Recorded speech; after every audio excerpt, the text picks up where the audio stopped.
All right, for people joining us, we are continuing our discussion of multicomputation and language design around multicomputation. And we've done quite a lot of discussion, and I think we are at the point where we should be trying to figure out actual functions to implement and go to the next step. And I suspect Nick will be working on this when he's finished doing a bunch of things he's doing right now.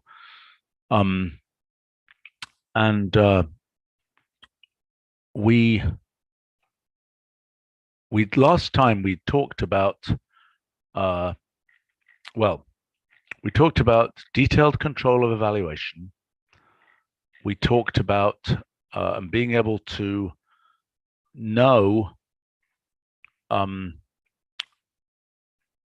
this is in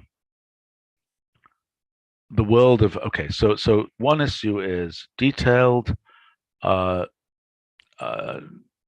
telemetry and control of evaluation. So we talked about this before, things like given that we know we're doing doing a replacement into an expression, where does it happen, etc. And we both want to know where it's possible for it to happen, and we want to be able to specify where it should happen.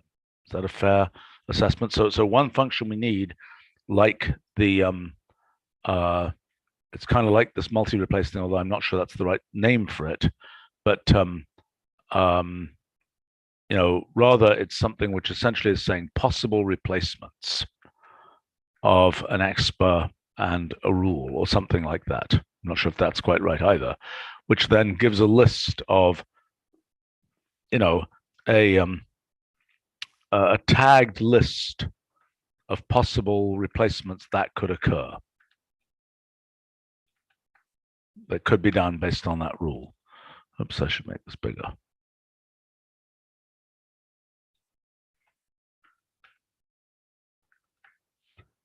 And then there's more like apply replacement or something, bad name, that is to an expr, and it's some kind of tagged rule that says apply it at this specific place, or a list of tagged rules that mean potentially, I don't know, apply it in multiple places and so on. So that would be the way that, apply replacements would be essentially the thing that you would get inside find equational proof would be some kind of tagged rule that tells you how to apply these replacements to this expr. Does that seem about right? Yeah, right. Okay. So then this is kind of at the microscopic level. We've got all these questions about, we've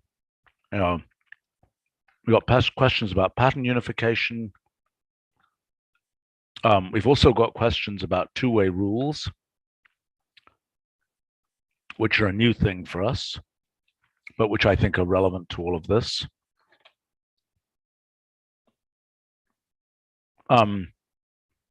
Two-way rules.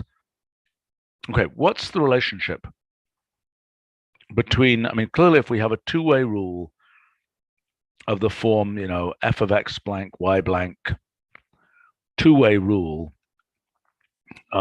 g of x blank, y blank or something, we understand what that means.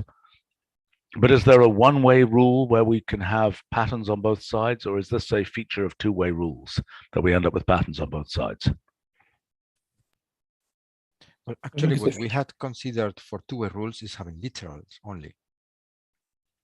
How would you interpret? Why would you need to go both ways? Well, that's a typical thing you do in an axiom system. That's, that is the quintessential kind of axiom system story.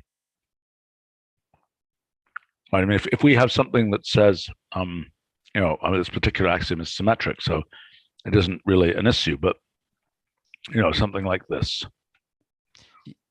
Yes, but imagine that on the right-hand side, for example, you have x blank plus 1 or something like that. Mm-hmm. How What's wrong with that? That says anytime you see, let's say u plus 1, you can, well, okay, so this is an interesting point. It's an interesting point. This is a generated variable story. Mm-hmm. So okay. is x plus 1 going to match 4?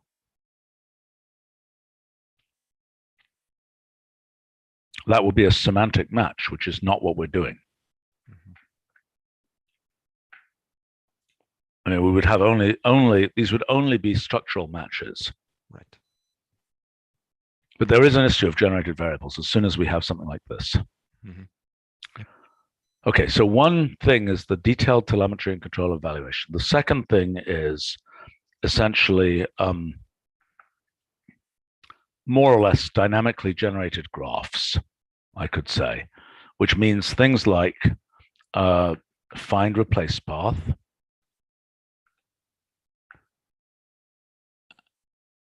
and I guess there's, the merger of these two things is what leads to all of our causal graphs and all of the other things that we've looked at. I mean, because they're, I don't know. I mean, let's see. What we really want to talk about again is, multi-computational. Well, I guess even just computational. I don't know what we can call it, execution structures. Okay, by which I mean things like multi-ray graph, token event graph, all these kinds of things that represent the whole history, computational history, execution history structures. Okay, now, and the final thing here, which is sort of related to the dynamically generated graphs business, well, especially these last two, is evaluation orders slash, well, maybe there's two different concepts here. There's evaluation orders, and then there's observation frames. Okay, which might be two different things. Well, maybe they are. Maybe they're, I don't know. This is determining when you're dynamically generating a graph, what is the updating front? And is it, we've had named examples of these, e.g., depth first, e.g., leftmost, innermost, these kinds of things. And then what we want, which we do not have, what is the appropriate parameterized version? Okay, what other things have we talked about that we're not capturing in the summary? Can we look at this for a minute? Maybe we should just go through here and just take a look.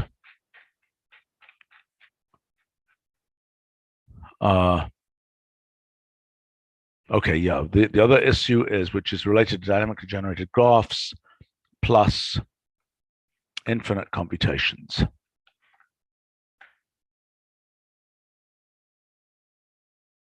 Right, where you're, okay, and again, we can now, we're going to talk here about use cases, of which we've discussed. We can also call this thing, we could call virtual pathfinding.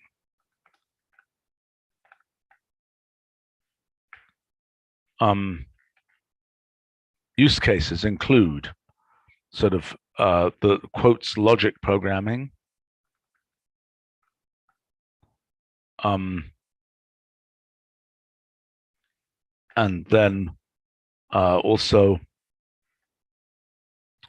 our sort of quote statistical mechanics, and okay, and then we've got which this one here. Well, logic programming.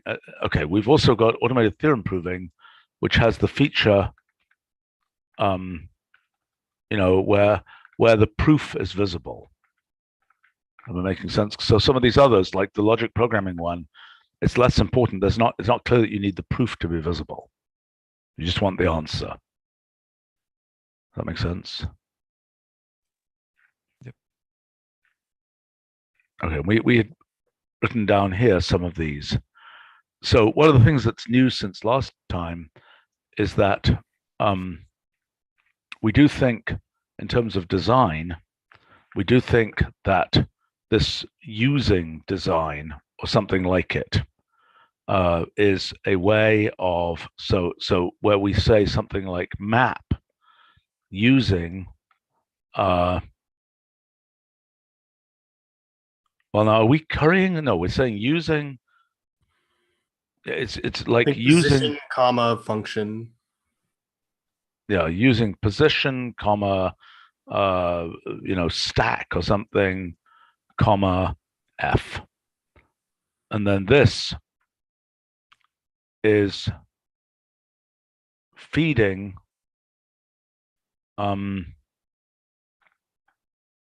so that means what F is actually provided with is that a typical thing here, we would be able to say hash position, plus hash stack here. Is that right? I think it'd be slot 1 plus slot 2. Oh, I see. And then okay, And there was we needed a name for the one argument form. Well, it would just be the one argument form of that, probably. I mean, I'm not sure using is the right name there, but okay. So this is a way of passing information in to these functions, right? Okay, but now how does that relate to? I mean, is it the case that we could use a similar metaphor in? No, I'm thinking about rule. Okay, so this is for, this is for function application, right? And then the other case is, kind of additional info for rule. Okay, so here's an example. So if I say I'm matching, f of x blank, comma, list y blank z blank. Okay, but imagine that I could do something like this, where on the right-hand side I say something like, I mean, this isn't the right syntax, but I could say, x plus, environment. In fact, we have an environment thing, but it's not, doesn't mean the right thing, but, environment of, index or something. Okay, and that what that would mean is when this rule is applied, somehow this, I mean, let's call it ambient. It's not a good name either, but you get what I'm saying. So in other words, we're picking up additional information about the wrap using around a rule, like how you wrap using around a function. Possibly. But then the problem is I don't know where the things that you're using get introduced.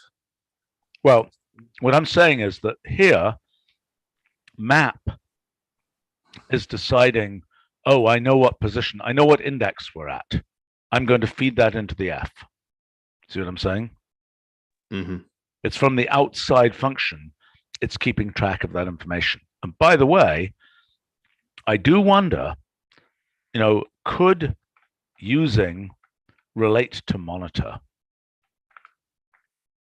Because one of the things that's super annoying right now is that you can't monitor a map. See what I'm saying? Well, I mean, it doesn't relate to all the progress indicator stuff anyway. Say that again? Well, what about, I mean, all the progress indicator stuff? I thought we were going to have progress reporting arrow true for map. Okay. All right, fine. So then, okay, but then progress reporting is, in a sense, it's vaguely similar to using, isn't it? Because it's got to pick up something from the innards of the state.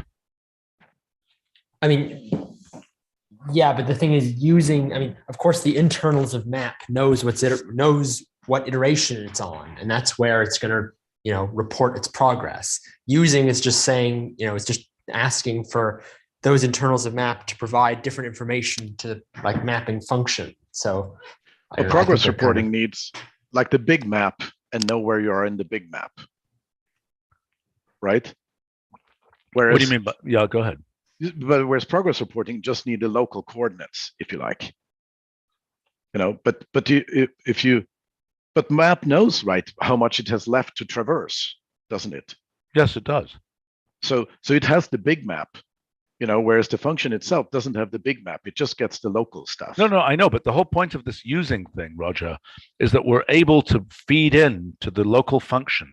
This is a generalization of map indexed. Okay. Right. I got it. And so for example, another good one would be, fraction complete. Why not? That would be quite an interesting thing to be able to feed in. Yeah. And that's kind of what's needed for progress reporting. Yeah, exactly. Also, this made me think about, what are they called? Iterators in data structures. Yes. Which is a way of traversing, basically. Yeah. Yeah, but okay, let's come back down, because I think this is a good concept. I mean, this idea of using ambient state, basically the big picture here is, ways to feed ambient state into local function/rules. That's what this is about, which we haven't really had a way to do. I mean, we've had the stack function for millions of years, which you could in principle use. So for example, I could do an example here where I say map, how could I even do this? Can I say stack? This is going to be weird because it's going to have, well, let's say f of hash comma stack onto f of g of x of comma h of y, and then what I want to say here is comma infinity, don't I?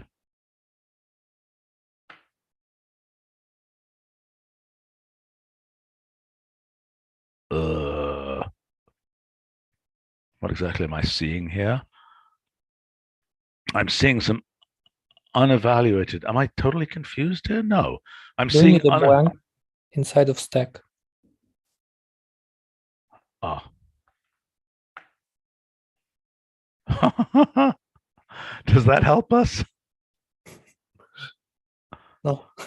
do a tree map Of that function, of that thing of expression tree of that. Wait a minute. You're saying expression tree of this. No, of your f of g of. What do you want me to do? Just tell me what. Change map to tree map. Mm-hmm. Wrap the second argument in expression tree. And leave the infinity? Yep.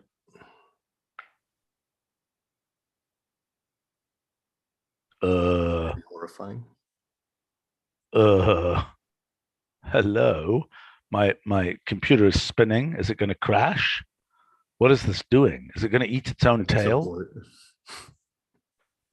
I'm not sure if I can. Like, I've lost my chance to.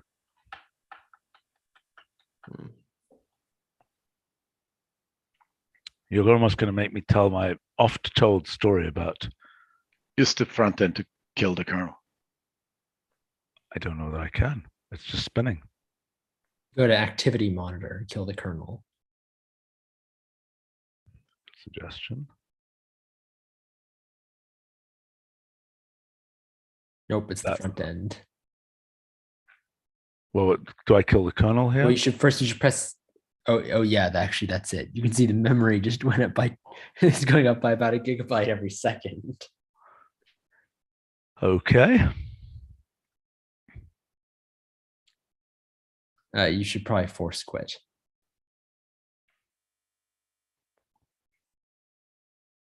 Well, Ian, that wasn't safe.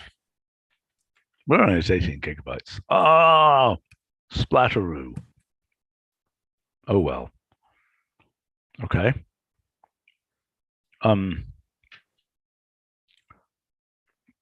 Okay, so much for that idea. Was that a snake that was extruding sub-snakes at a high rate? Maybe stack of blank might have been too much. Because it was stacking some innards of tree functions and things like that? Okay. Yeah. Well, that's a shame. It lost my quite sensible example there. Okay. In any case, okay, but the main idea here, the main meta idea, is this notion of pulling in ambient material.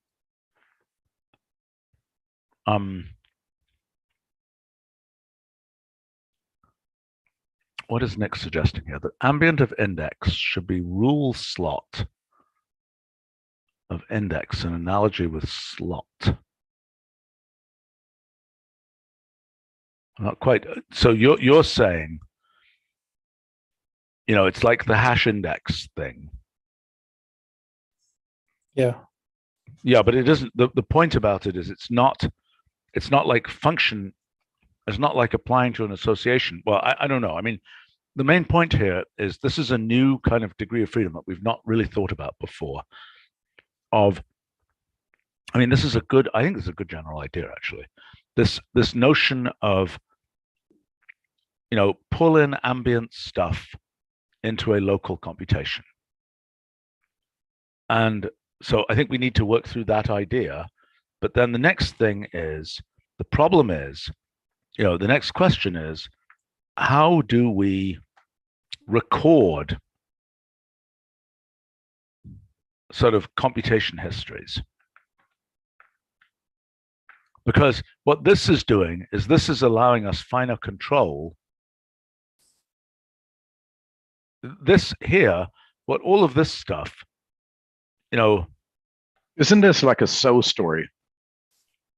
Yes, it probably is. Right. So I mean, okay. So using, right. Lets one grab ambient state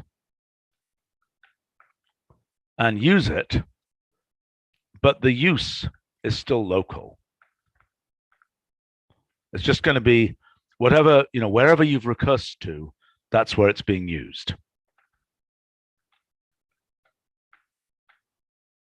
Okay, so then, okay, so you could throw elsewhere using so. Now is so in other words, but what so is doing, okay, the problem with so, yes, this is interesting. Right, the problem with so is it doesn't know where things came from. With so is you just get, you know, just get expressions thrown over the transom. I don't even know how to spell transom, and I doubt I've ever written that word before. Maybe that's the way to do it. I mean, you could argue that you could decide if you want to bring that along. Well, I know, but my point is, I think it's a using story again within so. That is, you know, one could use using or some such to bring along provenance information in the so and result. Exactly. Yeah, that's what I meant. Right. The problem with this is that what so is doing is it's a pure ticker tape. It's just a list of things. But that's what when you say paths, that's what the path is. It's a pure ticker tape. No, but it isn't always. For example, in there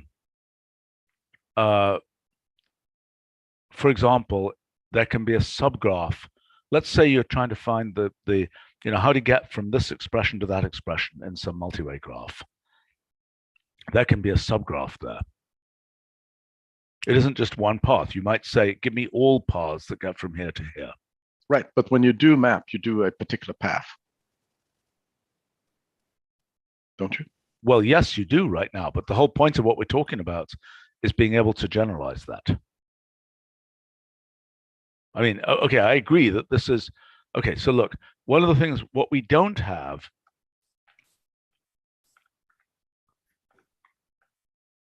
is a way to reconstitute structure in the so-and result. Exactly. So that's that, but It's like compare, trace, say that again? like trace. Well, yes, which is a disaster. Okay, compare causal graphs and all this kind of thing, which are a way to show, I mean, like for example, we can show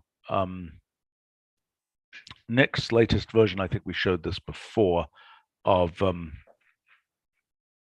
there we go. Where did we have this? There was a previous one. Yeah, here we go. So that's not very well formatted, but that's a proof. Okay, now that proof is actually, but it is useful that that is a graph, if that makes sense. Right, it's a DAG with common lemmas and things like this. It's also interesting that it's a bipartite graph. What you mean with these two different kinds of objects here? Yes. Well, I'm not sure. Yes, that's right. These are events. Those are the update events. These are the states. Just as a Petronet is a bipartite graph. Well, it's for the same reasons. Yes. I mean, they're events and states, basically. And what we have got, okay, so here, you know, in general, we have states and we have events. But so far, we only have structures that represent states. E.g., you know, nest list does a fine job at representing states, but it has nothing to say about the events. Okay, well, let's take nest graph as an example. Does nest graph, can we think of nest graph? No, I mean, nest graph, okay, so in nest graph, right,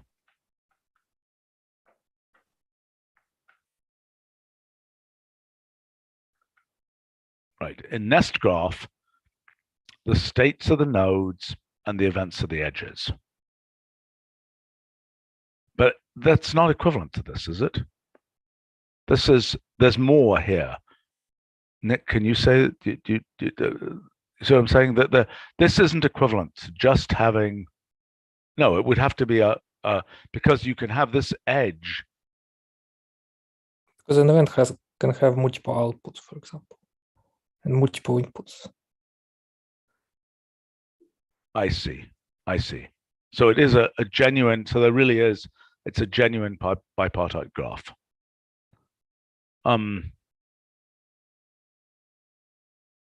But we think that that's a fairly general way to think about this stuff, the bipartite graph, as in you have, you know, you have states and you have, I mean, yeah, you have functions that are doing things to inputs, generating outputs. The function itself is the event, and the inputs and so on are states. Is that a fair? But again, you know, so what do our evaluator?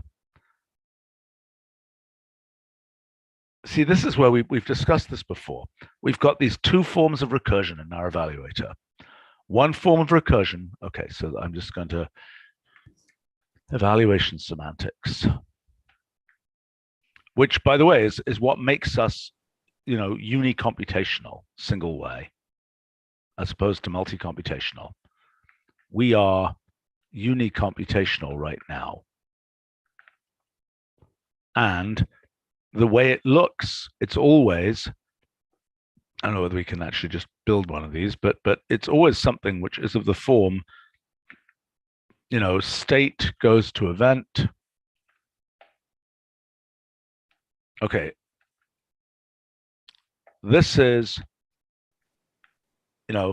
okay, so this is the reevaluation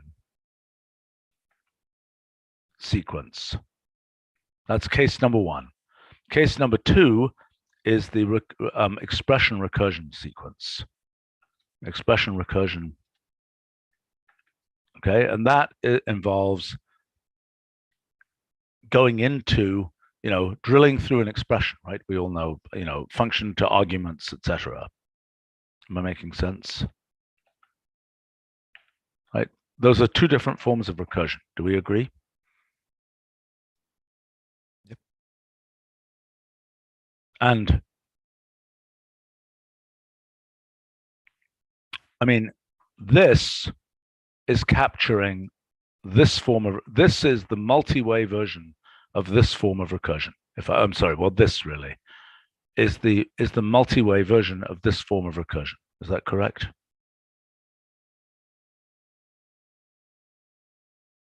But this form of recursion is, I think, something different. I think it's specific to expressions. Like, I don't see what it would mean for string rewriting.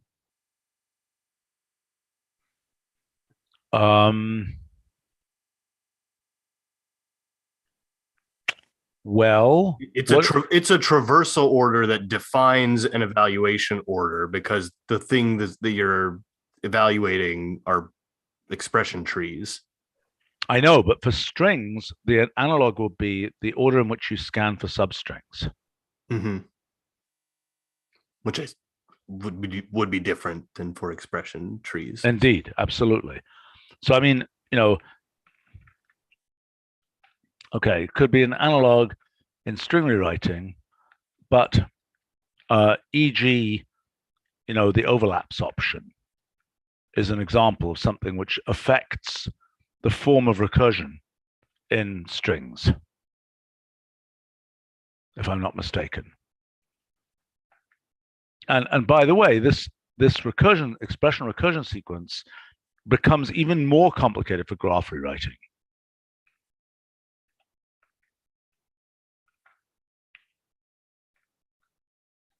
So just to understand that, what this needs in all cases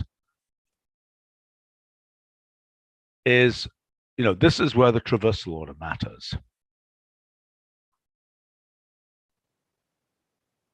Actually, I think even that isn't right. That's not right. It needs a traversal order.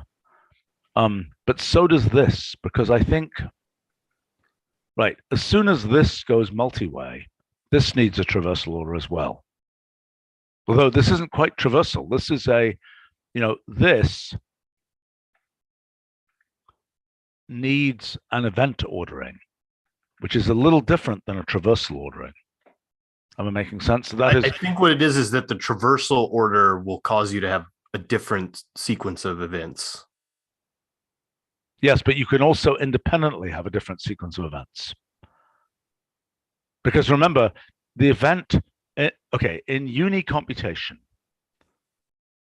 you're always getting just this line, state event, right? But if that is a multi-way graph with many events that could happen in parallel, then there's again the question of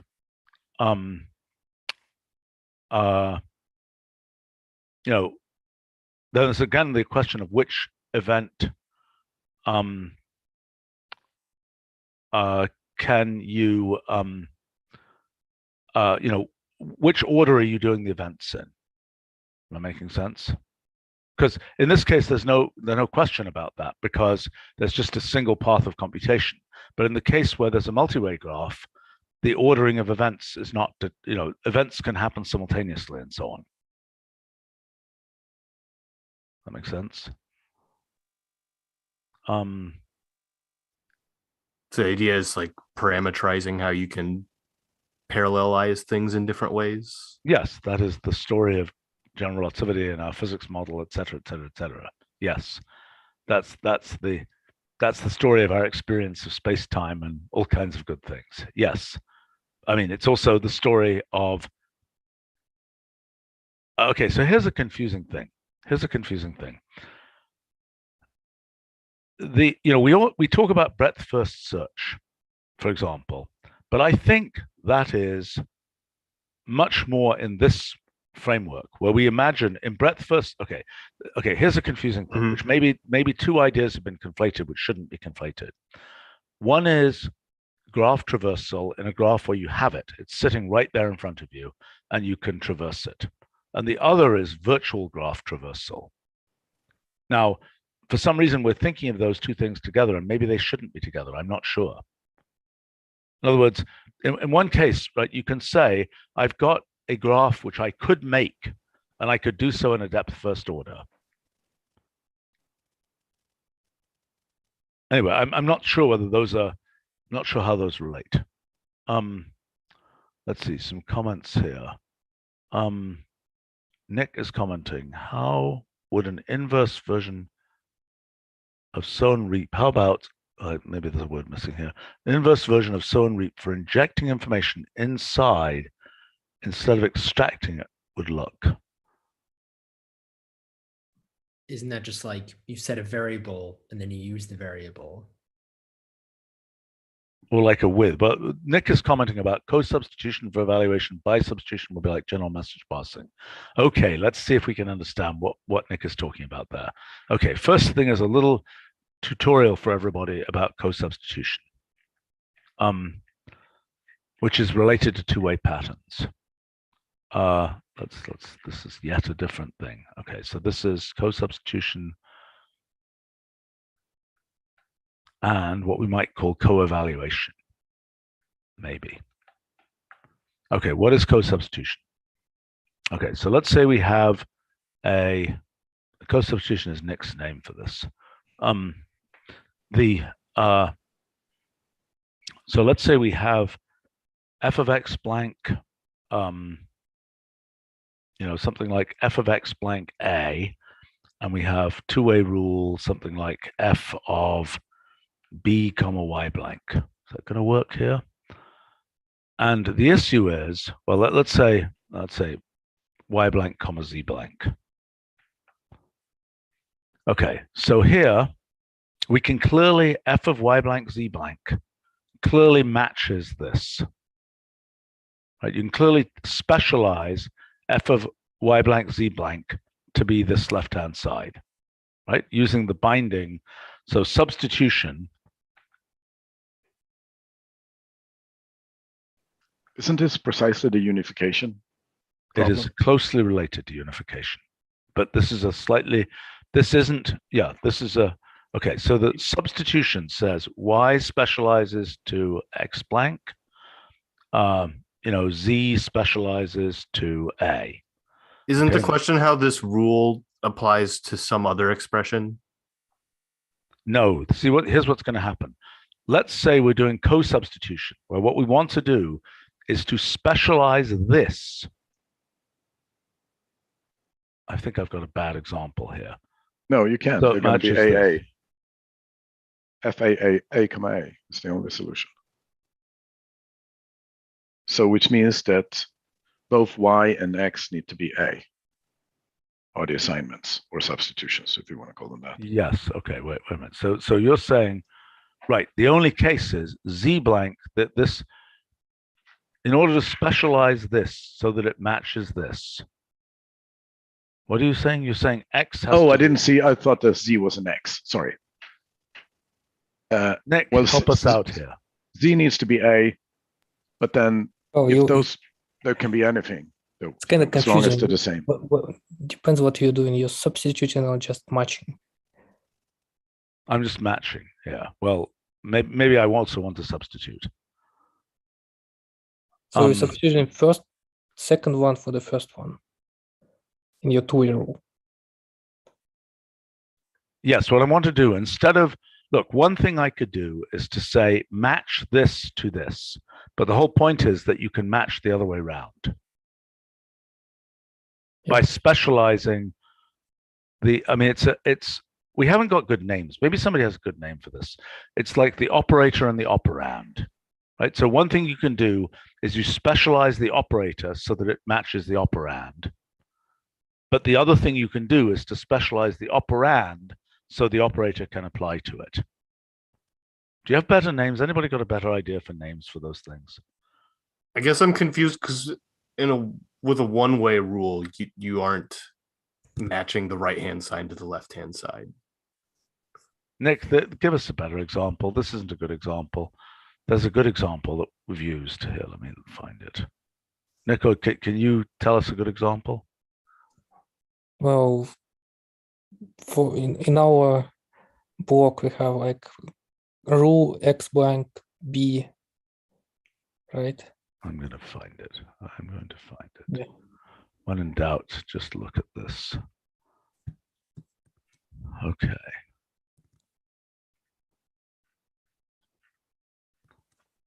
Where is the case here?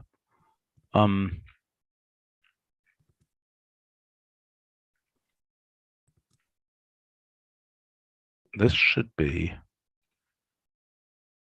that's co-substitution. So this says, this stuff is so freaking confusing. My gosh, this is confusing. Okay, this is substitution. Okay, so f of x blank goes to g of x. Given f of a, you get g of a. Everybody understands that. Okay. Now, what you're doing here is this is the rule, and you're co-substituting. Oh, yeah, right. This is the way to think about it. Right, you're co-substituting with that rule into f of x blank. So this is the operator, and this is the operand. And what you're doing is you're specializing the operand so that it can match the operator. So then it basically is the pattern in the operator or is the pattern in the operand. Yes, right. So in this case, x blank is bound to a. We should probably show that in this example. Well, anyway, x blank gets bound to a, and so the result is s. In this case, oh no, I see this. In this case, f of x blank is f of a, and so the result is s. In this case, x blank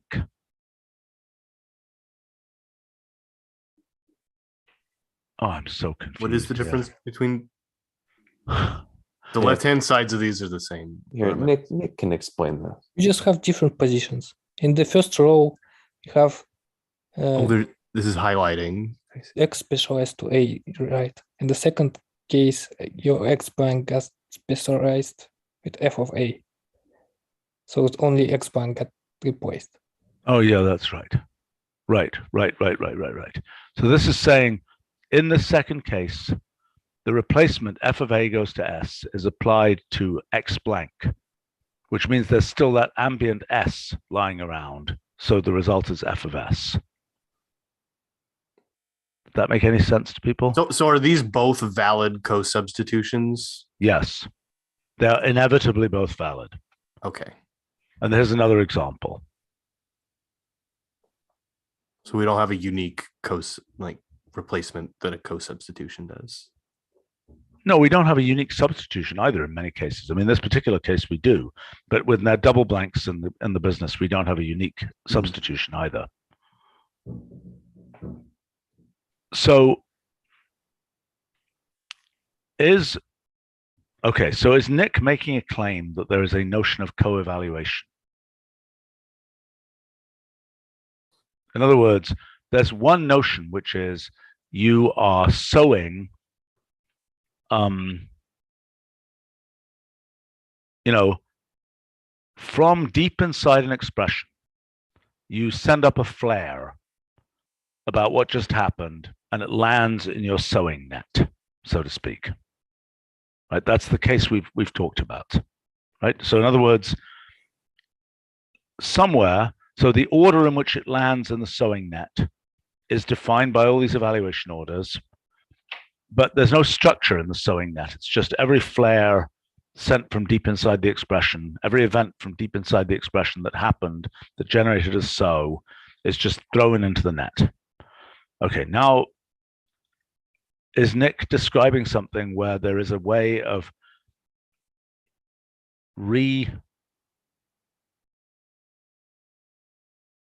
I'm very confused here. Oh, it's an opposite case when you have like wanna get a position, for example, right? You wanna inject your position in somewhere deep in your expression, right? That's why it's the opposite way. It's like the opposite of sound reap.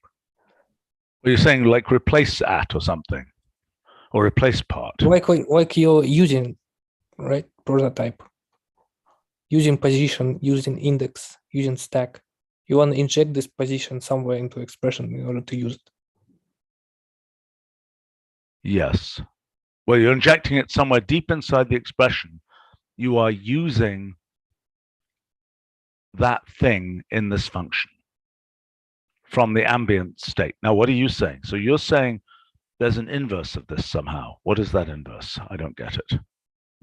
You're sending a message which position you are like trying to replace at into your expression, so that the expression inside of expression knows where this position is happening, where this replacement is happening. Mm-hmm. But wait a second. So, but that's this version. That's given that you're locally applying the function or locally doing the replacement. Tell me what my ambient state is. But you were saying a different thing. You were saying when you have thrown that go. This is the same thing. I think this when you sending a message inside of expression, this is an opposite of sound reap.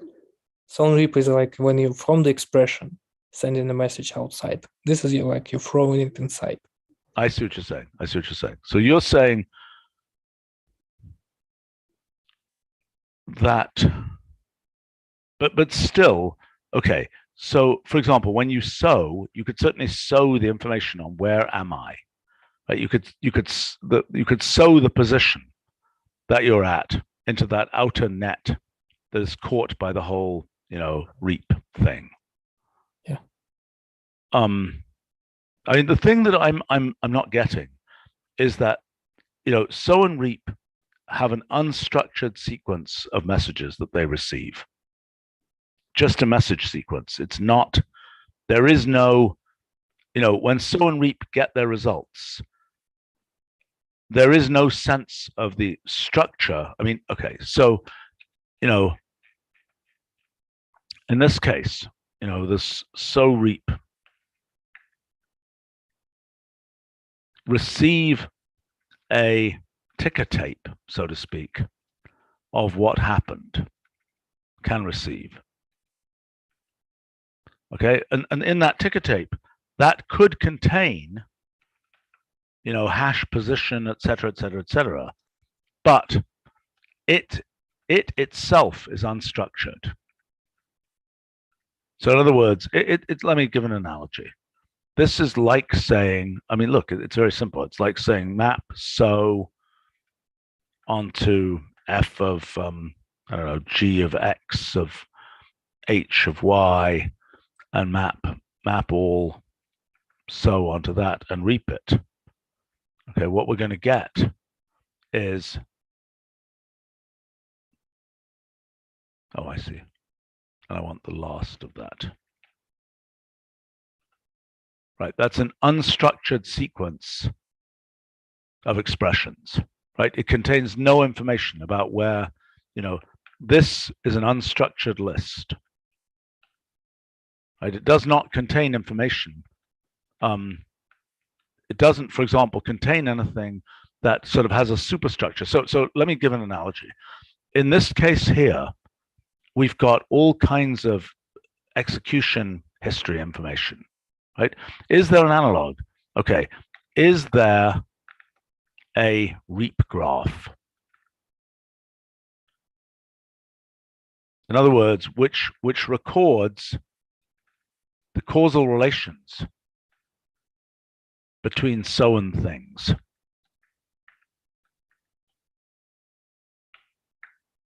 that make sense? Do we also want a trace graph, or is this the same? I think there's that's trace graph will be this, or trace graph. That's the same kind of thing.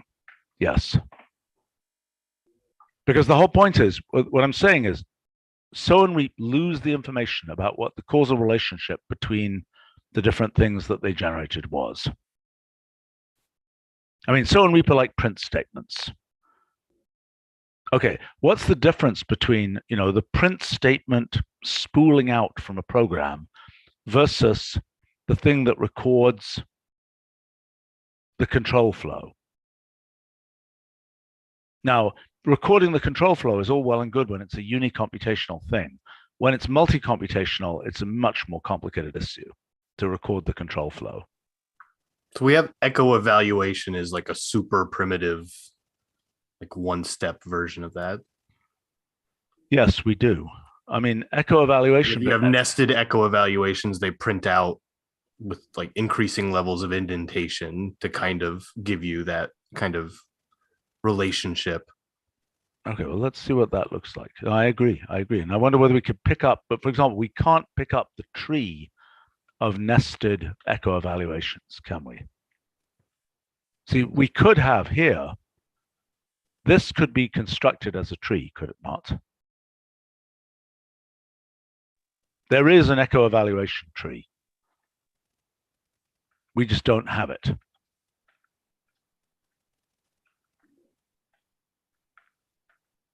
Put something in the WFR, like look at an echo evaluate, like it's looking for echo evaluation symbols in the evaluation. It's weird. Right, but this thing here, right, I could import this notebook and I could turn that into a tree, could I not? Well, so you wouldn't get the tree structure from this. Those are just giving you how deeply nested are you.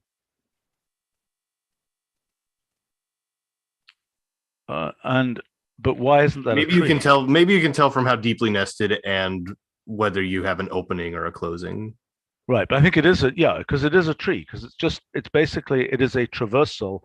It's a depth first traversal of a tree, I claim. But the sequence of echo evaluation outputs, I claim. Right. So map all just sticks a bunch of echo evaluations in, and then the standard Right. evaluation. Right, is a depth first traversal.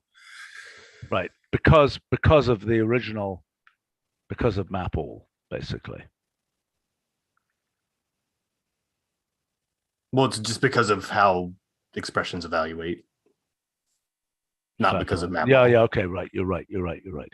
There's a depth first traversal because that's how the evaluator works. Right, but you see that my point that I keep on making is, once we can represent this as more of a graph, we can go multi-computational. This is a sequentialized thing. But if we could represent that in terms of an execution graph of some kind, we're not stuck being sort of one path of computation.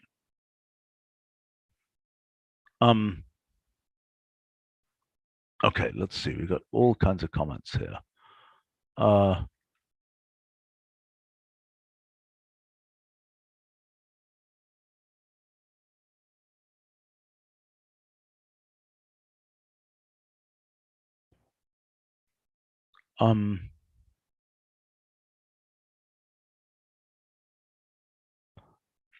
Let's see. Okay, so Richard is saying, need to order the successor states to a candidate rewrites at any given depth.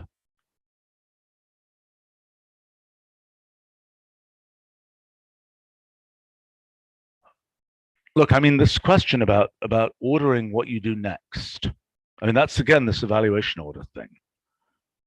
And I'm claiming that, okay, the point of a multi-way graph is it represents all possible orderings. Right? A multi-way graph has every event you could apply, every state you could get, every event you could get is in there.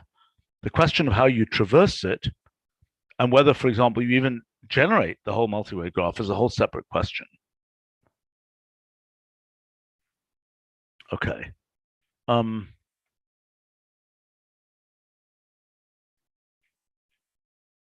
Let's see.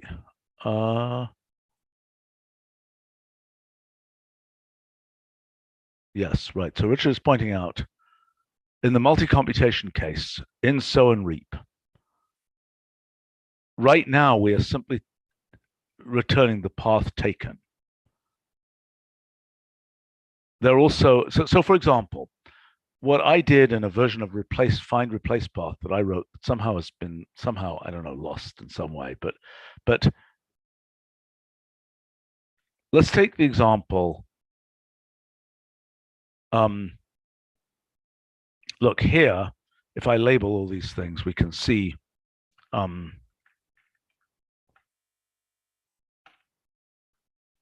okay, so for example, I could ask for the find replace path that goes from, I don't know what,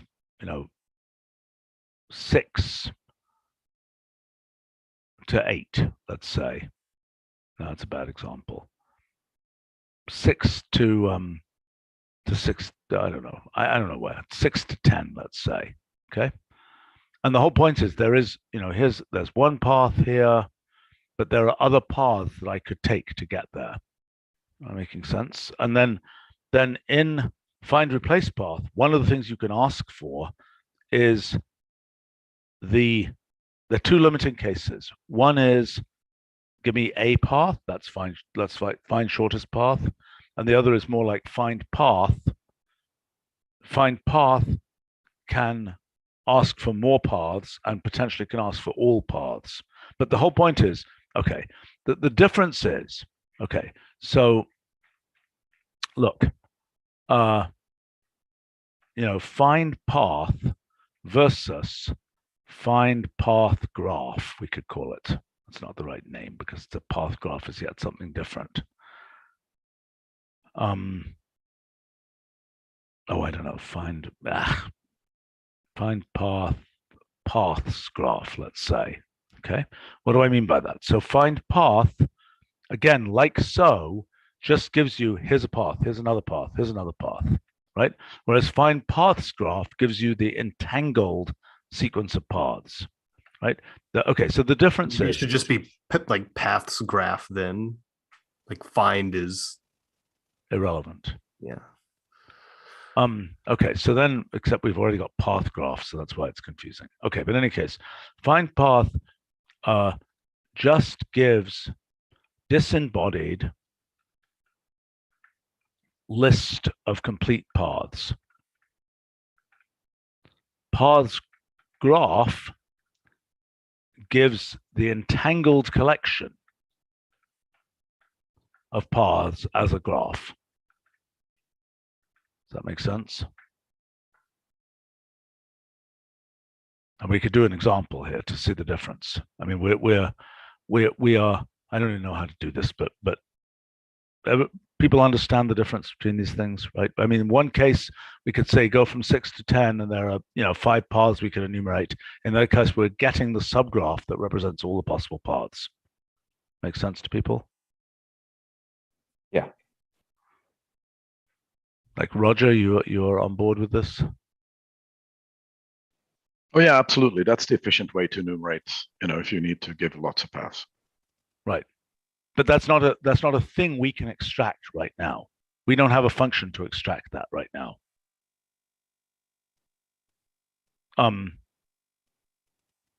In both cases, this is like you have a definite starting point and a definite ending point. That is correct.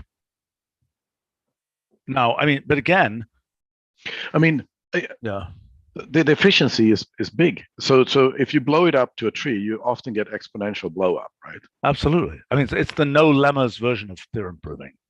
Whatever. Still an exponential blow up. Yeah, exactly. It's cut elimination and theorem proving, for example, which is to say, don't use or no common sub-expressions. They're all the same idea. Yeah. Okay. So, okay,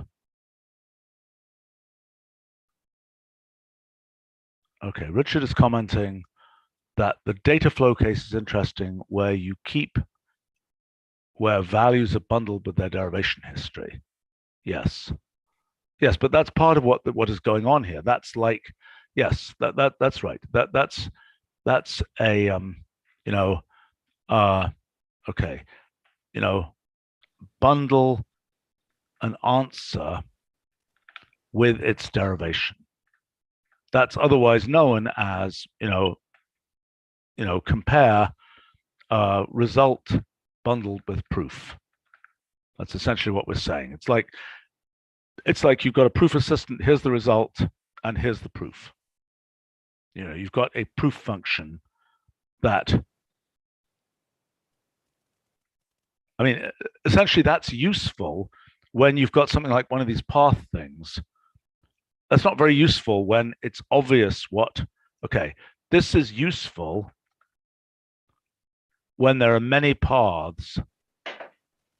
It's sort of useful in the sort of quotes NP case, so to speak, when there are many paths and you exhibit one that proves the result.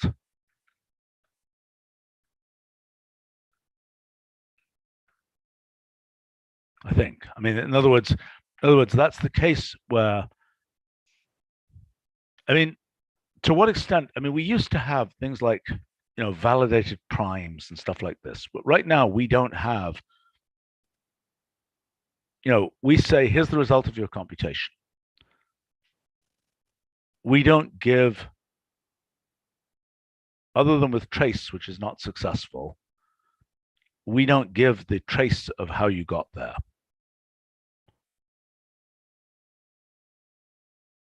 And again, okay. The proof, but I just want to point out the proof doesn't necessarily need to be the trace of how you got there. It could be just the minimal, like, correct answer that you find, like the best path. Yes. And yes. You don't say what tactics you tried that didn't work. Fair enough. No, fair point. Right. With its derivation, or more to the point, or rather a derivation.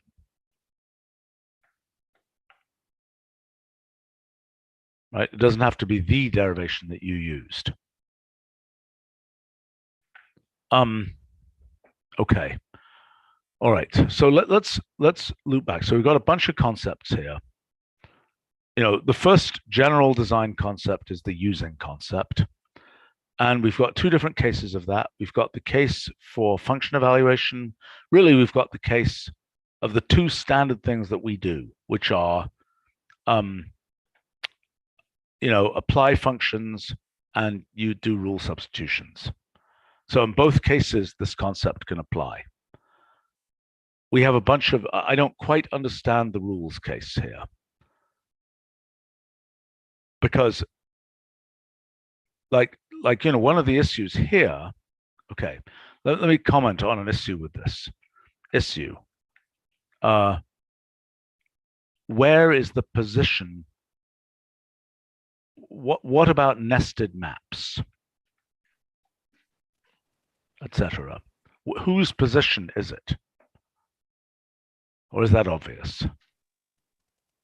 Like the position in the original tree versus the position in the result. Now that you're, I think that's obvious. I think that one is obvious for map. That is, it is scoped by the fact, it's the scope of the using. Mm-hmm. Right? Because in this case, let's say it's index. The only index that can refer to is the one of the map. The using is directly inside the map. In a rule, it's less obvious what the scope is, because a rule is a disembodied thing that can be used by many different things.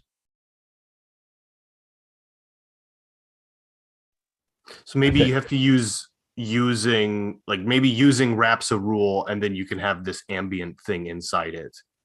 Like you can have a slot inside a function. Yeah, that's possible. That's possible. But then that still doesn't do it, because the rule could be used by, I mean, the rule can be used by slash dot. And okay, so what you're saying is, okay, let's take the example of replace all. You're saying that this rule here is scoped to mean, because this rule appears within replace all, the scope of the indices is to that expression. Is that right? Yeah.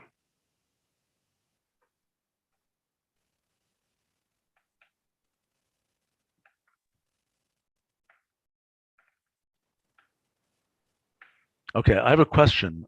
Tony has been silent-ish here, but I have a question. Does any of this resonate in any way with the whole Sparkle world? Sparkle, I don't know, but about this, I was going to ask, how about replace at level 1 compared to cases, which is also at level 1, about the scoping of the index, the ambient index? Okay, let's think about that. Okay, so you're saying you've got the interesting case of cases of, you know, whatever it is. That's actually a really interesting example. I mean, because cases, let's imagine, well, let's even do select. Okay, well, hold on. We got two different examples. We got select, where we could imagine doing something which says using and then we could say the payload, the expression. This would give us select indexed, which would be very nice. You know, if hash index greater than 2, you know, prime Q of expression or something.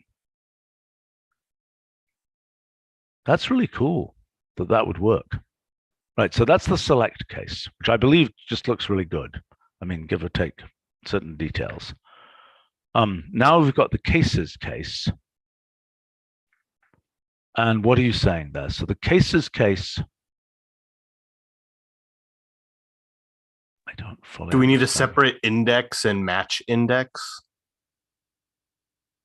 Like the index is We do, yes, we the do. expression Exactly. and the match index is Right, we also need match in the index. result.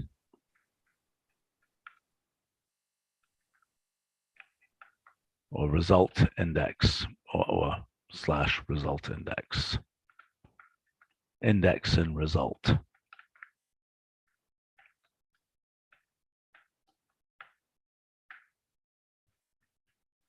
Okay. So, okay, in this case, what would this look like? So this would be cases of, let's say, I don't know, you know, blank integer with, let's say, assuming that the index is greater than 2. And, well, let's just say ambient of quotes. Should be slash semi. Yeah, it should be slash semi. Ambient of index greater than 2. Okay, now, what was the point that Tony was making about replace at level 1 versus cases?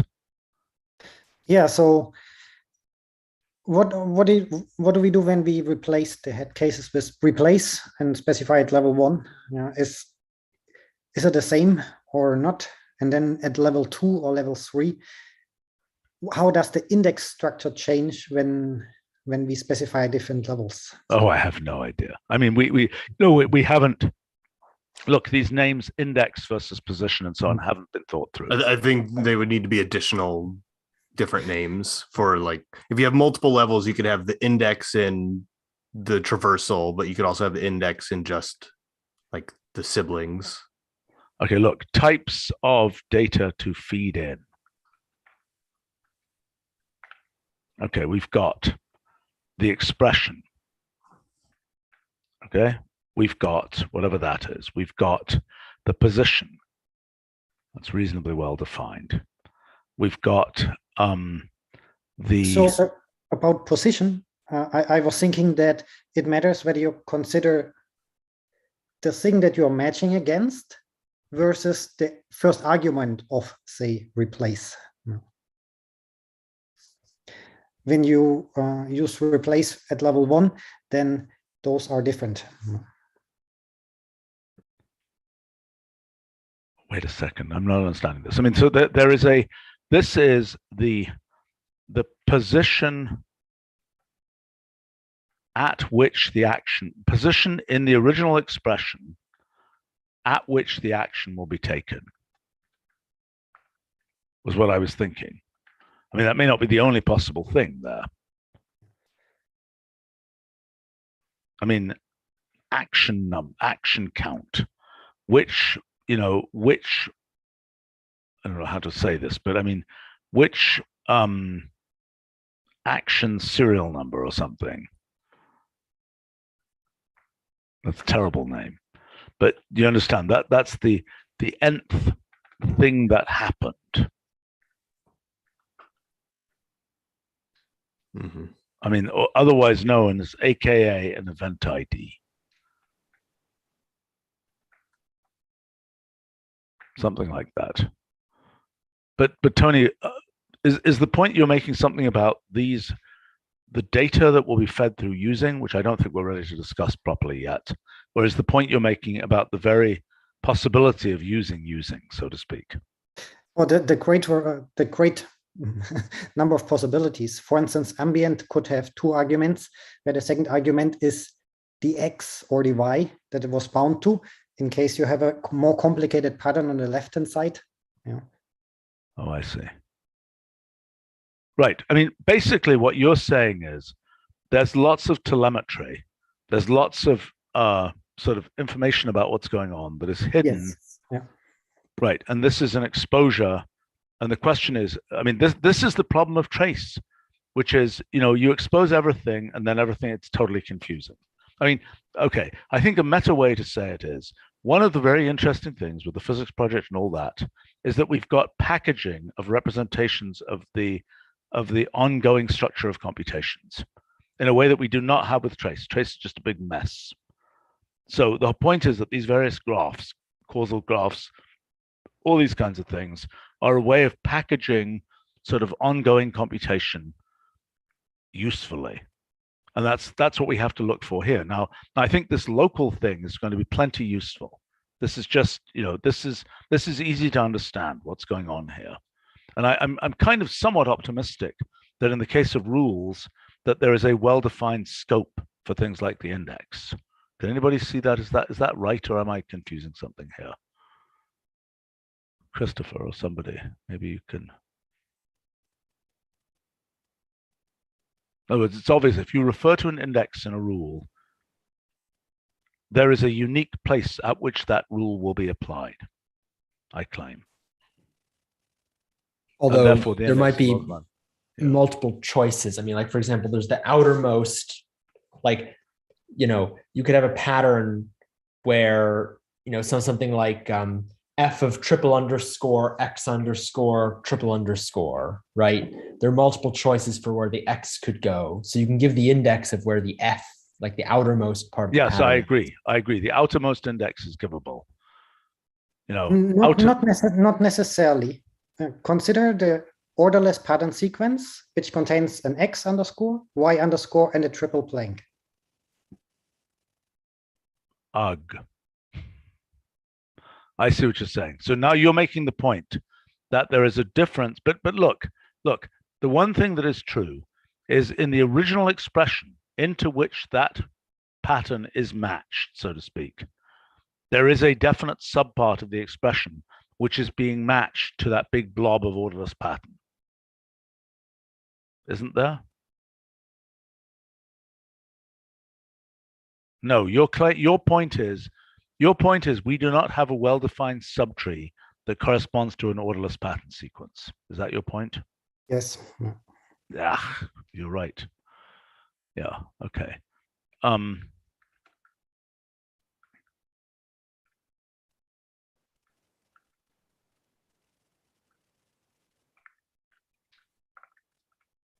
Well, That's what we have missing for.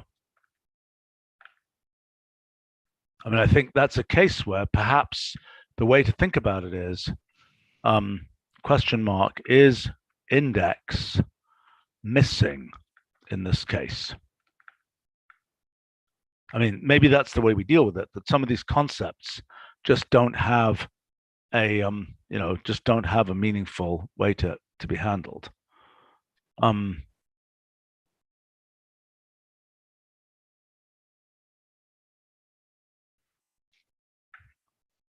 Yeah, Richard is commenting that shortest and longest provide a way to define some aspects of which patterns of all the possible tree. I mean, this is another thing. This is okay. So this is another thing I don't understand is, So is it correct that when the variable get binded, it always has a position, no matter what? So I don't really see a problem. well, it can be bound to a sequence. So what? So what? The position where the sequence starts. Or ends. I mean, it's a span. Okay, so you're right. When a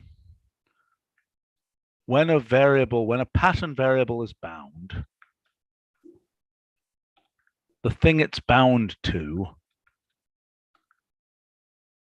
is either at a definite position or perhaps a position span.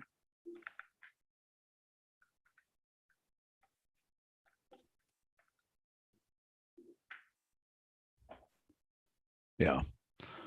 Okay, but I mean, I think what we're learning here. Okay, so clearly there's a bunch of stuff to think about with the using concept, which I really like this concept. This is a really good concept. And I mean, yes, there are tons of things you could feed in here. Sanders suggests feeding in the head. I agree. Yes. Yeah, that's a useful thing. I mean, there's just a lot of stuff one could feed in here. I mean, we could have a whole giant sublanguage of things to feed in. I also think in your tree map stuff, this would be very useful because this, I mean, you've already got some concepts like this, don't you? Yes. So I think so in tree map, we have extended level specs where you can say like level spec arrow data or arrows like level spec arrow subtree. And this will give you the flexibility to control exactly what arguments you're feeding to the function. The other place I want to use this is in the visualization options. So you can say tree label function goes to use That's a good idea. blah, blah. That's a good idea. Right. I mean, and this, right. I mean, we've had a number of places where we immediately have to use named arguments. I mean, I don't know, like mail processing, you immediately have to use named arguments. It's hopeless otherwise. But this is essentially dynamic. All right. This is a very useful thing. So okay, so we've got this one definite idea which we need to pursue. Then this whole business. So one block of stuff is the using business, clearly worthwhile. Another block of stuff is homing in on how pattern matching happens. And Nick has a bunch of stuff on this about sort of which I don't know what the right packaging of it is, possible replacements. I don't know what the right thing is there. I think that's at some level a little bit nerdier than some of this other stuff in terms of I think it's less, you know, we've been able to survive an awfully large number of years without having this information, except internally. But I kind of think it's going to be useful now. Okay, then we've got the whole thing about representing computation histories. And we've got the beginnings of a way to do that. We've got lots of prototyped stuff from the physics project. And one use case there, okay, so we got the classes of problems like logic programming type problems where things are naturally parallel, where there are naturally multiple paths. We've also got the possibility of actual implementation of that in speculative evaluation, in speculative execution, and GPUs and all this kind of fancy stuff. I don't know how realistic. I mean, does anybody have a sense of how? Assume that we could define a virtual pathfinding function. Okay, does anybody know? I mean, in terms of practical multi-threaded speculative execution type architectures, is there anything we could actually hook into there? You know, for example, does LLVM have the capability to hook into those levels of CPU operations? Any ideas?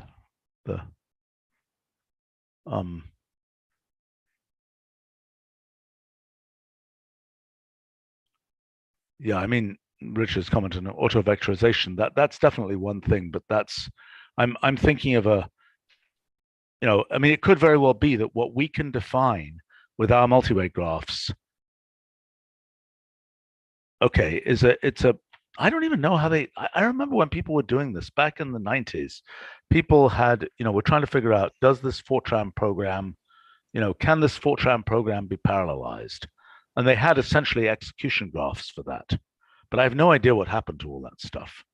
And whether, you know, in other words, if I give you okay, I have an ordinary piece of code, like procedural code, and it says, do this, do this, do this, do this. If I handed you a multi-way graph and say, do this in your CPU, is there any way to take that and do anything with it? Does that question make sense? I mean, Roger, do you have any particular comment on this? Well, I mean, most of them derive the graph they need. The compiler derives a graph, the processor derives a graph and uses it. But when the compiler derives a graph, it's never, I don't know whether you can communicate, you know, in speculative evaluation, speculative execution, these are two paths you could go on in parallel. I'm not sure there's any way to communicate that. I think that may be just automatically unpacked from the machine code by the processor. Yeah. Some you can specify a method, which is basically try speculative parallelism. And the first method to succeed will return. I see, which is following all branches of an if and things like that. Yeah, it will try many methods in parallel. But by method, you mean different branches of an if, for example? No, I mean the sophisticated functions that we have, like solver functions, they're all polyalgorithmic, and there's usually many algorithms that can apply to any one problem. Right. So this one says, try all of them that applies to this problem. Okay, so that's analogous to parallel try. Yes. Okay. But that's parallel try is very coarse-grained parallelism. Yes. I mean, the thing with these multi-way graphs is they potentially represent extremely fine-grained parallel computations. I bet that the situation is this. I bet this is the case. I mean,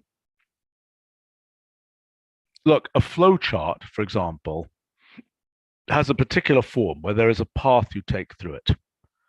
You could imagine, and I know people make these, a sort of parallelized flow chart. I mean, the whole point here, the meta point, and we need to wrap up in a second, is what's the answer supposed to be? Right? If the answer is always one thing, then in the end, you just want a path that gets to that one thing. But that relates to this kind of observer question of what is it that you're trying to actually measure? In other words, if you're trying to measure something like what is the overall probability distribution of outcomes, just going down one path isn't what you want. Right. And so then then it becomes more interesting. The flowchart generalization in which you have many paths. Yeah. But I feel that we need, I mean, kind of both things. We need something in the language that allows for parallelism. Like right now, I always get the argument, our evaluator can't be parallelized. It's like, fine, write a new evaluator. How hard can it be? But when we need constructs in the language that are concurrency constructs that says, like, treatise is independent. And I know. But my point, Roger, is this. My point is, I think multi-way graphs, I mean, having looked at all this process algebra stuff and all these kinds of things, and, and the PetriNet stuff and all this stuff, the question is, what is a reasonably civilized, I think multi-way graphs are the civilized way, or these token event graphs are the civilized way to represent parallelism. I think you can say, here is a token event graph. Now, the fact is that why are they civilized? Part of the reason they're civilized is because we have generators for them. Now, okay, look, you can make a hand-built token event graph where every event is different, for example. Okay, that's a lot of work. Our token event graphs are something which has not really been most of what's been considered in parallel computation. That is, a cellular automaton is an example of something where there is one with one function applied, all over the place. It's a vectorized thing. But mostly, when people, the reason our token event graphs can be made, we can make big ones, is because we generate them with a, essentially replicating the same event over and over again, which is a little different than the most common case of parallelism is either it's just vectorized, or it's or it's sort of hand-drawn parallelism, where there are many different events and you specify what each of them is, I think. Anyway, basically what I'm saying is, I don't think the existing calculi for specifying concurrency are, I think they're very messy. And I think we can do better. I think that's sort of what we've learned from the physics project, is that there is a cleaner way to represent, but it's a little bit urgent, Stephen. I'm just, for the longest time, I just feel that there's more and more resources we are not using on the standard generic consumer hardware. Laptops now come standardly with 10 to 12 CPUs, and probably, with dozens of GPUs. Right. But look, the best path probably is, okay, first thing is, this is not an insuperable design problem. We're digging away at it here. Mm. I think that, the concept of a parallel evaluator makes a lot more sense in the context of the compiler, I think. I don't know. Can Christopher comment on this?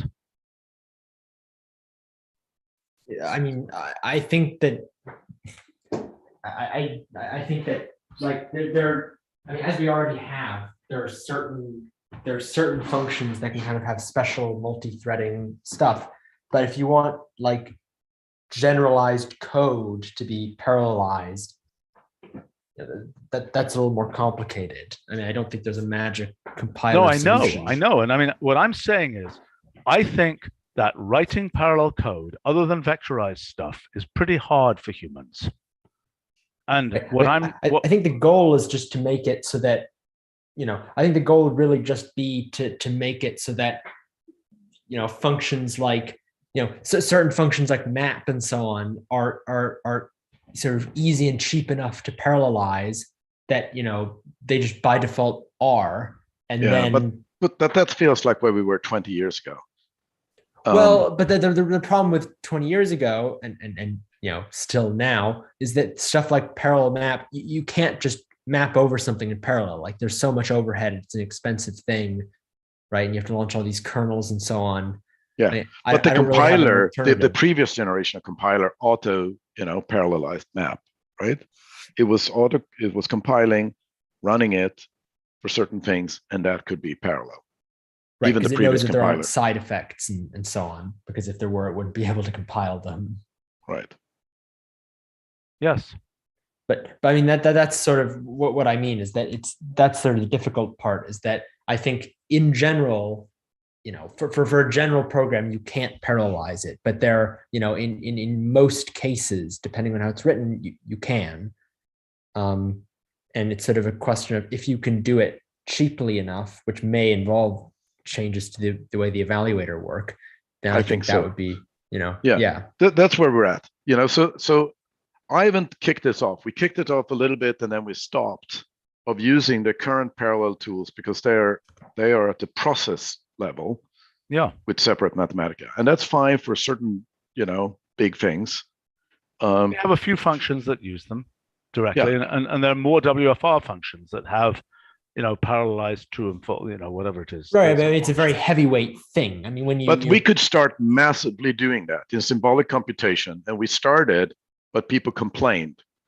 Okay, we need to sort of. Well, I know, because the operating systems don't support it properly. I mean, that's the difficulty. That it's all very good. You know, my machine might have, you know, 20 cores or something, but you know, and then oh, whoops, I took over all 20 cores, and now my mouse doesn't respond. Exactly. So we need to manage that. That's sort of like, you know, we shouldn't do that. We shouldn't take it all over. Then we need there's some central. There's some. I know, but that's. Well, no, I mean, I think I like look on modern computers. You know, in the last 10 years or something, I have not really had the issue of like, you know, if I launch more kernels than I have cores, or if I'm running some, you know, if I'm running something in C and I launch, you know, tons and tons of threads that are using maximum CPU and so on. You know, at this point, it's very rare to get your computer stops working. Usually the problem is that your computer runs out of memory. That's when it like actually stops working. But yeah. I mean, I'm skeptical that that's really that on modern operating systems, that's still that's a complaint we got though, Christopher. Yeah, I'm sure. But by the way, part of that, you know, part of that might be also running out of memory, because that is something that happens. Because when you launch, you know, 20 processes, you're multiplying your memory use by 20. And that often does, even today, you know, screw this. But of course, if you're launching you're right, and threads, symbolic computation is much more memory bound than sort of time bound. Yeah. But there's lots of opportunities there. But we need to express this. I think there's no way in hell that will be auto parallelized. So we need kind of a way to indicate where it can be done. You know what's really funny, Roger? In SMP, I had an attribute parallelizable for any function. I mean, but you know what's funny? That's what's happened to C. OMP is just that. Yeah. You know, I mean, the issue for SMP. Well, but like OMP, I mean, this is the thing about auto or not auto parallelizing things. I think that the trick is, if you can just cheaply parallel map something, and maybe it won't always be able to do it because there'll be side effects or something, but if 90% of the time it can do it, then I think the point is you write your code using that. You don't even really have to think too much about the fact that it's in parallel. Sure. Yeah, I mean, the concept for SMP was, would a function evaluate its arguments in order, or does it not matter what order? Does it have to evaluate in order or not? Yeah, exactly so. And that's what our parallel map kind of assumes, right? Yes. Yeah, but I mean, right, that's right. And it's, I mean, you know, it's a very simple concept. It's like you can have an attribute. We could have an attribute of any function that just says that, like compound expression better evaluate its arguments in order.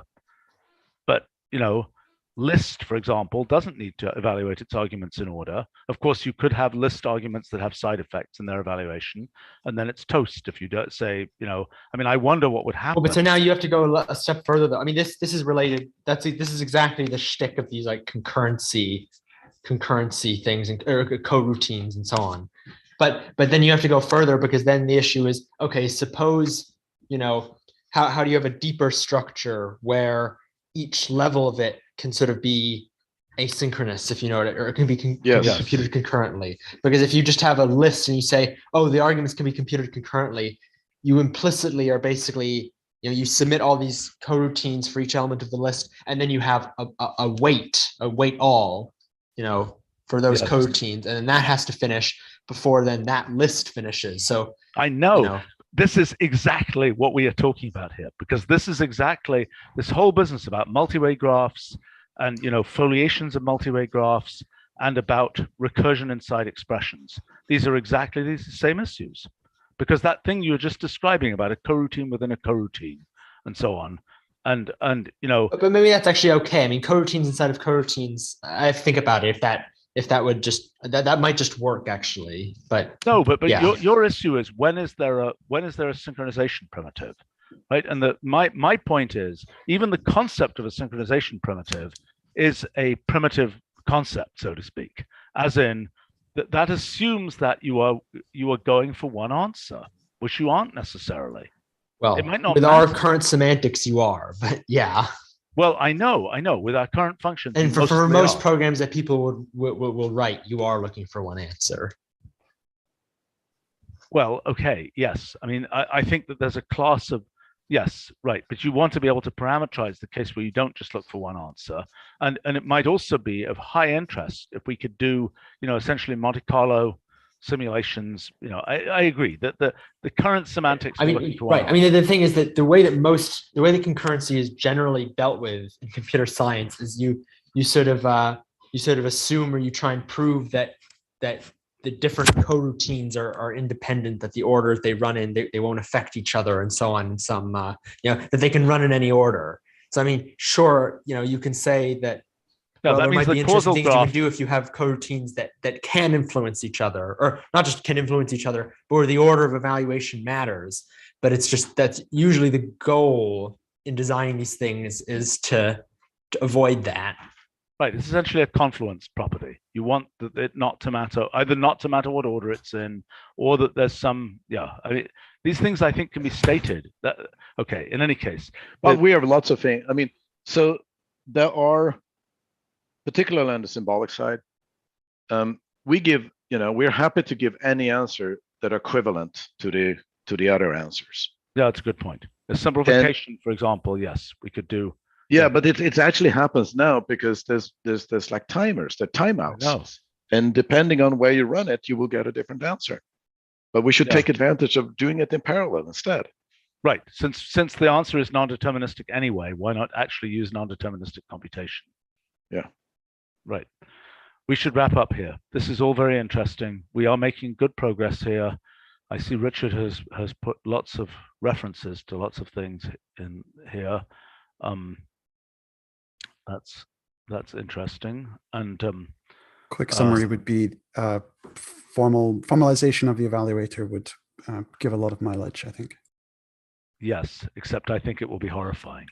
I mean, as in, I think my theorem, my meta theorem about evaluators is the only evaluator that does nothing horrifying is an evaluator that doesn't do anything. Yeah, I mean, there's so That's many very random zen. little constructs, right? That's There's very so many zen. random little. Given that you constructs, have an like- implementation. Oh, sorry. Yeah, the implementation is quite long and complicated. I mean, but I mean, the thing is, there's so many random little constructs that kind of break, your formalism of the evaluator, like throw and catch and stuff like that, or sow and reap. But And then that's the problem. And hold doesn't even hold means all bets are off. No, I'll tell you what hold is, Roger, which I finally understood. Leftmost, innermost evaluation is non-hold. What is it?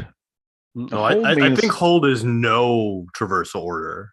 Yeah, hold means well, you can do whatever, hold whatever versus you want. the attribute Hold is versus disable hold versus traversal symbol. entirely. No, but it isn't because it's actually outermost. You see, non-hold is innermost. You dig into the innermost. The attribute is outermost. Yes. The symbol Yes, the hold is the no traversal. Yeah. Right. Yes, that's right. Anyway, okay, we are making good progress. To be continued another time. But to Richard's point about I am skeptical because I think what will happen is there is a beautiful formalism of a simplified evaluator that isn't. I can say the faster you guys can work, because we need that concurrency. I can say I have a whole teams that are just waiting for that to happen. We Roger, want it Roger, tomorrow. Usually you're giving me a hard time because I say that to you about things that Okay, well, yes, well, good. It's good that there's customers for this, Yes, they're but I very mean, eager. right. But so what you want is lightweight concurrency. Yes. That I mean, if you had lightweight concurrency of compiled code, I mean, yeah. Well, compiled code is one thing. I mean, I think the thing that's more interesting, but is maybe a topic for a different meeting, would be, I mean, maybe similar to the SMP thing of basically just having, I don't know, an attribute or maybe just a construct that the evaluator treats differently, where it'll evaluate its arguments in sort of a concurrent, it launches sort of a coroutine for each of the arguments. But I guess the question has to be, nothing against compiled code. We are using it, and I expect us to use it a lot more as it matures.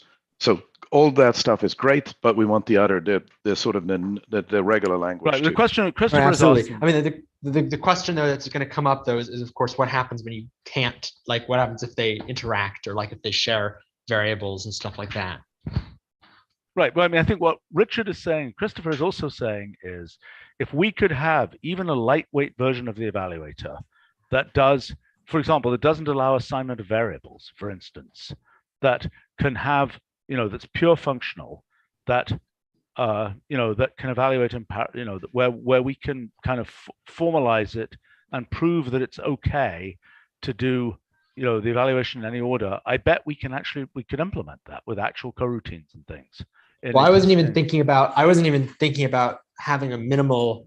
I mean, that's interesting, but I would say even, I mean, like the thing I'm imagining, and I need to think about if it makes any sense or how impossible it would be to implement, would be something where it's like, it's not necessarily deterministic what you get back, right? Like you don't even have to, like we might not even verify, because there are lots of cases, for example, you're trying to compute all these things and then take the total. You don't care what order they come back in. And it might be very hard to prove that, and the order, it might be very hard to control the order they come back in, but you don't care because you're just going to take the total of it in the end anyway. So it's not very helpful if the evaluator has been, this minimal evaluator has been designed in such a way so that, it will refuse to do it because it can't prove that the order is going to be the order you expect. But I mean, the question is, even if we just take the full evaluator in some way and, just basically run it in, I'm just thinking about how collisions and, how, because it's not thread safe, right? The evaluator has probably all sorts of things where there are non-atomic operations that happen and stuff like that. Well, it's only non-atomic when it touches the symbol table and so on. I can't right. see So maybe the trick would be just to have some sort of atomic interface to the symbol table. And then, I mean, I bet there are other things that get modified in addition to the symbol table, probably, but I don't really know. I don't think so. Where the clocks business? What's that? That's a complicated thing about the evaluation caching. I mean, that's complicated, but I think that is only an optimization. Okay. Right, but so maybe, I mean, then if we had an atomic interface to the symbol table, maybe you could just have, maybe you could just launch, I don't know what, whether it's P threads or whether it's, the C++ coroutines or whoever's coroutine implementation. And I have no idea how impossible that would be to make. That is interesting. That would be an interesting project, and see whether, I mean, that would be valuable. That would be valuable. Even if it involves switching off all touching of the symbol table. Yeah. Although, well, no, the thing is that, okay, you say then like, okay, now you can't use module. I mean, read access is clearly, I mean, I think what you're worried about is modification, but read access can't be a problem. No, I think you have to be able to modify it in some ways, but I think we can probably make it look, this is I mean, again, because you can't use module if you can't modify the symbol table, right? But no, you can't use any function that you calls module, so you're kind of out of luck. But the thing is, I think like just having sort of being able to modify the symbol table in an atomic way cannot be, I mean, there aren't that many obscure operations on a symbol table. It's like you insert, you remove, you modify. It's just like how mutexes exist and stuff like that. Right, but how thread safe is the generic internal code of the kernel? Does anybody have any idea? Probably I mean, not. that's, very. but it might be the case that with modern, C analysis tools, we could actually figure that out.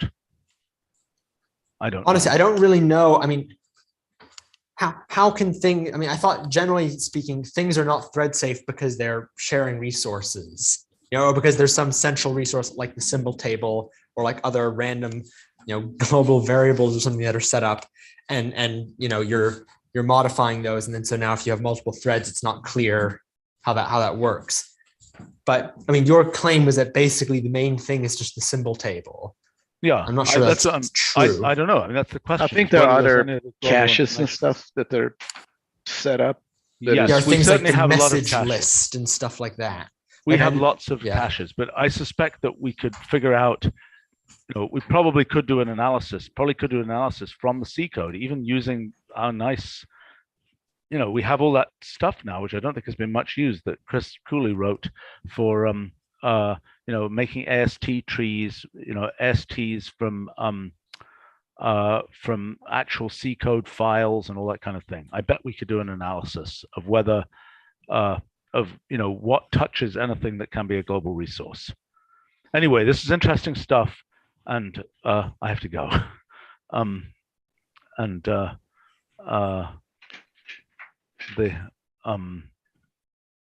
Okay, there's also Richard is commenting, in addition to thread safety, there's ordering semantics. Yes. All right, to be continued, guys. All right, thanks to folks on the live stream also.